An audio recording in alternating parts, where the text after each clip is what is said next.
Birth of Jesus. Masters honor the child. The shepherds rejoice.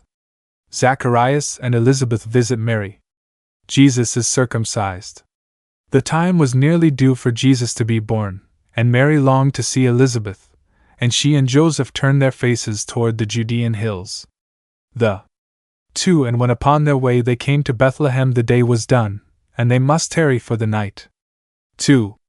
3 But Bethlehem was thronged with people going to Jerusalem.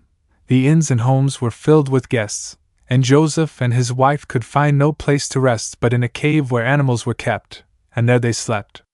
3. For at midnight came a cry, "A child is born in yonder cave among the beasts."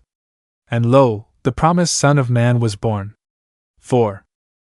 5 And strangers took the little one, and wrapped him in the dainty robes that Mary had prepared, and laid him in a trough from which the beasts of burden fed. 5. 6 3 persons clad in snow-white robes came in and stood before the child and said, 6. 7 All strength, all wisdom and all love be yours, Emmanuel. 7. 8 Now, on the hills of Bethlehem were many flocks of sheep with shepherds guarding them. 8.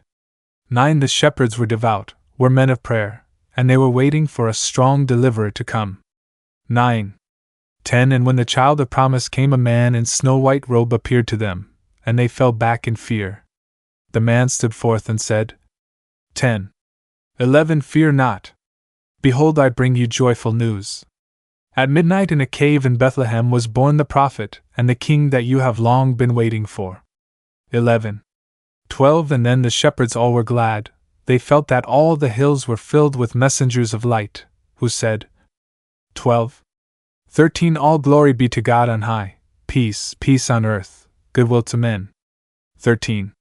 14 And then the shepherds came with haste to Bethlehem, and to the cave, that they might see and honor him whom men had called Emmanuel. 14. 15 Now, when the morning came, a shepherdess whose home was near, prepared a room for Mary, Joseph, and the child, and here they tarried many days. 15. 16 And Joseph sent a messenger in haste to Zacharias and Elizabeth to say, "The child is born in Bethlehem." 16. 17 And Zacharias and Elizabeth took John and came to Bethlehem with words of cheer. 17. 18 And Mary and Elizabeth recounted all the wondrous things that had transpired. The people joined with them in praising God. 18. 19 According to the custom of the Jews, the child was circumcised, and when they asked, "What will you call the child?" the mother said, "His name is Jesus, as the man of God declared." 19. Chapter 4.